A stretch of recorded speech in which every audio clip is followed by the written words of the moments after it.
Commuters of the southern sector of the western province were severely inconvenienced this morning owing to the strike action launched by the Sri Lanka Private Bus Owners Association. We have details of this story coming up in the news tonight.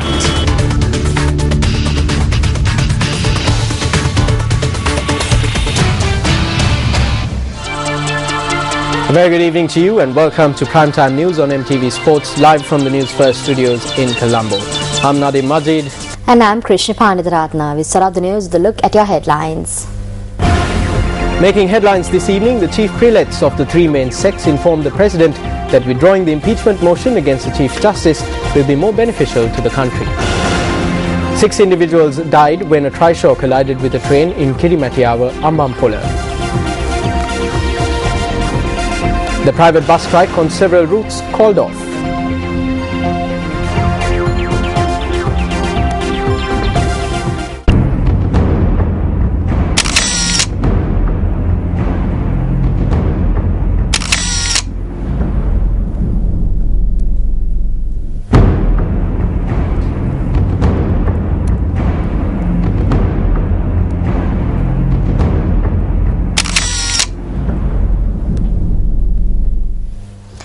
Those were the photographs of one of the worst railway accidents witnessed in recent times. This accident claimed the lives of 6 people, including 4 small children. A woman who sustained serious injuries in the accident is currently receiving treatment at the Kurunegala Teaching Hospital. A group residing in Biyagama arrived in Ambampola this morning for a puja at a shrine in the area. 7 individuals from 2 families had arrived in one 3-wheeler for this puja. Following the conclusion of the puja, the group once again boarded the 3-wheeler and headed for Ambampola, where the driver of the 3-wheeler, the father of one of the families, resides. At about 1:30 a.m., the 3-wheeler arrived at the unprotected level crossing in Ambampola, where it collided with the Yal Devi train, which plies from Colombo to Vavuniya.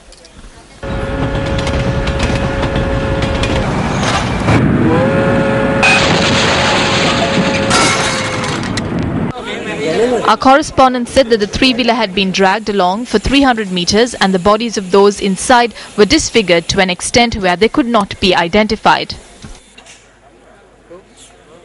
The driver of the 3-wheeler, his wife and their 2 children were killed on the spot. Another woman and her 2 children, neighbors of the other family, were rushed to the Ambampola base hospital. However, the 2 children succumbed to their injuries en route. The injured woman is currently being treated at the Kurunegala Teaching Hospital. Our reporter says that over 6 fatal accidents have taken place between the Ambampola and Mahava railway stations this year. Decision taken to strictly implement the law against drivers who carry more than 3 passengers in a 3-wheeler. We will not stop by just taking legal action against the driver, we will take the vehicle owner to task as well. It has been 6 months and 20 days since the law was implemented. Many lives have been lost due to the law being violated. 3-wheelers carrying 7 individuals meets with an accident, 6 of the passengers killed. Isn't it the duty of the public to respect laws and regulations? In other headline-making news, the chief prelates of the 3 main sects have informed the President that withdrawing the impeachment motion against the Chief Justice will be beneficial to the country. Now, addressing a letter to the President, the chief prelates point out that a campaign that undermines the judges and the judiciary in the eyes of the public is not at all suitable. The chief prelates state that present-day society in this country, which has been described as the island of the Dhamma, is beset by mistrust, malice, hatred and cruelty. The chief prelates note that as a result, not a day passes where one does not hear reports of murder, rape, robbery, child abuse, corruption and other crimes. The chief prelates note that these incidents show a sharp decline in the value of human life and that as a result the balance between physical development and morality has crumbled. In their letter, the chief prelates further note that as a result of suspicions arising regarding the fairness of the law, there could be room for further disintegration of moral values. The letter addressed to the President further adds that in order to maintain law and order and ethics in a civilized democratic society, the executive, legislature and judiciary have an immense responsibility in this regard. The chief prelates also note that considering the consequences of Parliament, the executive and the judiciary attempting to outdo each other, the government must take steps to guarantee the independence of the judiciary and restore the people's trust. The chief prelate stated that without doubt the people would be satisfied about the fairness of the law if the government were to act fairly. The chief prelates note that it is appropriate to consider the request of the Supreme Court and withdraw the impeachment motion against the Chief Justice in order to prevent a breakdown in law and the social disintegration that could arise as a result of this impeachment motion. The chief prelates of the Malwatu and Askeri chapters of the Siam sect, the most venerable Tibbatuave Sri Sumangala Thera and the most venerable Udugama Sri Buddha Rakita Thera, the chief prelate of the Ramanya sect, the most venerable Napana Pemasiri Thera, and the chief prelate of the Amrapura sect, the most venerable Daudana Nyanisara Thera, have signed this letter. The Western Province Minister of Transport Upali Kodikara says that the relevant act will be amended to prevent strikes from taking place when granting private bus permits in the future. He stated this in response to the strike commenced by the Lanka Private Bus Owners Association covering routes in the southern sector of the Western Province today.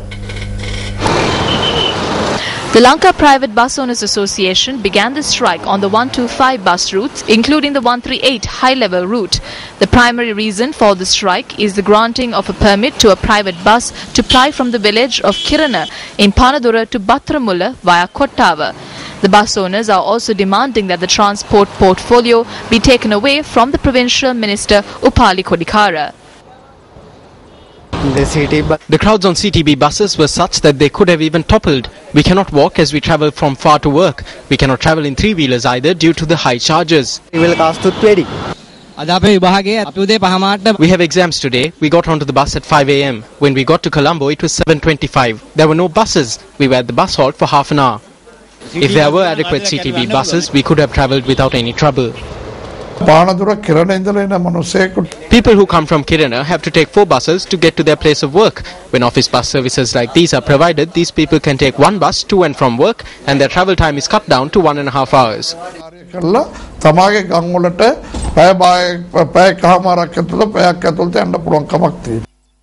Discussions were held in this regard between the Provincial Minister of Transport and bus owners today. The Provincial Minister noted that an agreement had been reached to amend the license of the bus, which caused the strike action, to limit it to an office service.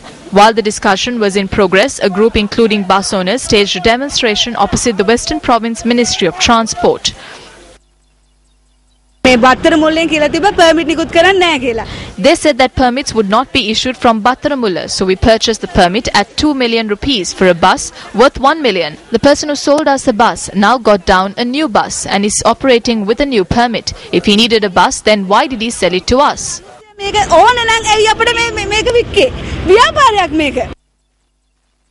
This was the response of the Provincial Minister of Transport. This is completely false. We do not distribute permits in this manner. We cannot sell a permit in the proper way. It is the bus owners who purchase these same permits and they are the persons who level allegations as well.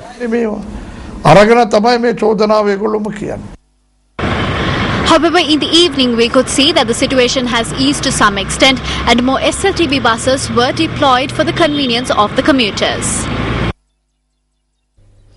In other local news, 9 petitions filed in the Court of Appeal against the Parliamentary Select Committee that was appointed to examine the impeachment motion against Chief Justice Dr. Shirani Bandaranaike were taken up in the Supreme Court today. Now, the petitions were referred to the Supreme Court by the Court of Appeal. The petitions were taken up before a 3-judge bench consisting of Justices Gamini Amratunga, Kesri Pavan and Priyasad Deb. The lawyers representing the petitioners stated in court that the petitions have been referred to the Supreme Court by the Court of Appeal for an interpretation of Article 107 of the Constitution. The bench stated that even though the Court of Appeal had been informed that it should look into the documents, case files and issue notices to the respondents, they have not been informed as to whether these have been carried out. Court stated that therefore hearings with regard to the interpretation will be postponed to Friday. Meanwhile, the lawyers representing the petitioners noted that the Select Committee has not taken into consideration the request made by the Supreme Court to postpone examining the impeachment motion. The court stated that this could also be looked into on the 30th of this month. Meanwhile, a group of members from the Golden Key Depositors Association staged a protest opposite the Supreme Court complex this morning.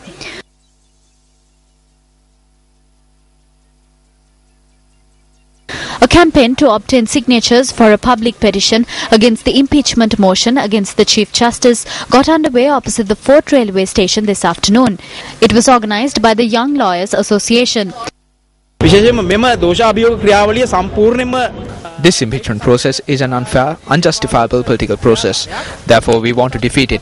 We want to create awareness among the public in this regard.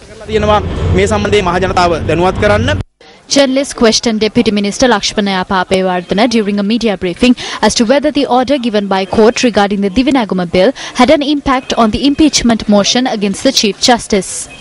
Divineguma දෙපාර්තමේන්තුවේ අධිකරණය දීපු නියෝග ඔක්කොම අපි ක්‍රියාත්මක කරනවා. අපිට කිව්වේ අධිකරණය ඉස්සෙල්ලාම All court orders given regarding the Divinaguma Department bill will be implemented. The court told us that firstly it should be sent to the provincial councils. We sent it to the provincial councils and obtained approval. Secondly, they said that we should go for a referendum with regard to certain clauses. We will neither go for a referendum nor amend it. We will drop these clauses and implement the rest. In such a scenario, why would we have a necessity to take action against the Chief Justice regarding the Divinagum bill? She is responding in Parliament to the allegations levelled against her. If she is not guilty, it could be proved before the Parliamentary Select Committee. We have no connection with that. එතුමිය නිවැරදි නම් පාර්ලිමේන්තු තේරීම් කාරක සභාවේදී ඒක නිවැරදිතාවය මේව කරන්න පුළුවන්. අපිට ඒක සම්බන්ධයක් නැහැ. The Ceylon today reports that the United Nations team leader for political affairs of the Asia-Pacific Division, Hitoki Den, regretted withdrawing UN officials from the war-torn areas in the Vani region during the last phase of the war in Sri Lanka. The newspaper reported that Den expressed his dismay over this decision when he met the Bishop of Jaffna, Right Reverend Thomas Saundranayagam, in Jaffna yesterday. According to the report, Den had described the US decision to withdraw personnel from the north as a blunder. During the meeting, the Bishop of Jaffna had noted that the UN could have played an important role in the final stages of war and added that the UN should have played an effective role in finding a political solution to the country's ethnic crisis. On the 14th of November, a United Nations internal report which was made public stated that various UN agencies, including the Security Council and Human Rights Council, had failed at every level to meet their responsibilities in the last months of the civil war in Sri Lanka. The report in particular highlighted the organization's reluctance to publish casualty figures and its decision to withdraw staff from the war zone.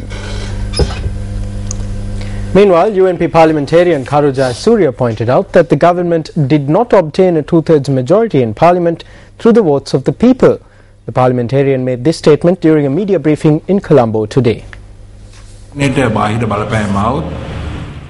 We need to protect the judiciary because we see the external threat to the judiciary as a threat to democracy. If one institution interferes in the work of another, we see it as a shift towards a dictatorship. They are attempting to bury the democratic principles and rights of the people.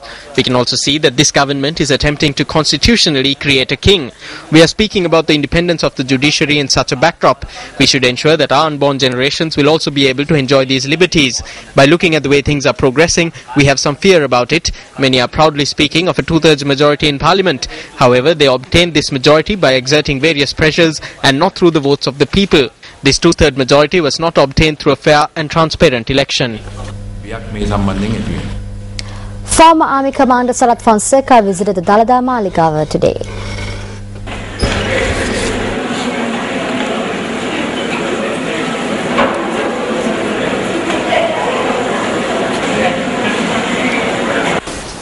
Sarath Fonseca later visited the chief prelate of the Askiri chapter, Most Venerable Udgama Sri Buddha Rakita Thera, and obtained his blessings.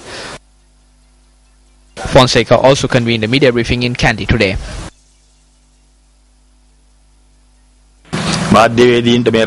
This government is attempting to bribe journalists. The government is attempting to bribe them with laptop computers to make them happy and silence them. Do not fall for this trap. This is very disappointing because we will always stand for media freedom and in the future as well. We will work towards protecting the media in appreciation of the services they render. කරන කැපකිරීම අගයමින් ඔවුන් ආරක්ෂා කිරීමට ක්‍රියා කරනවා.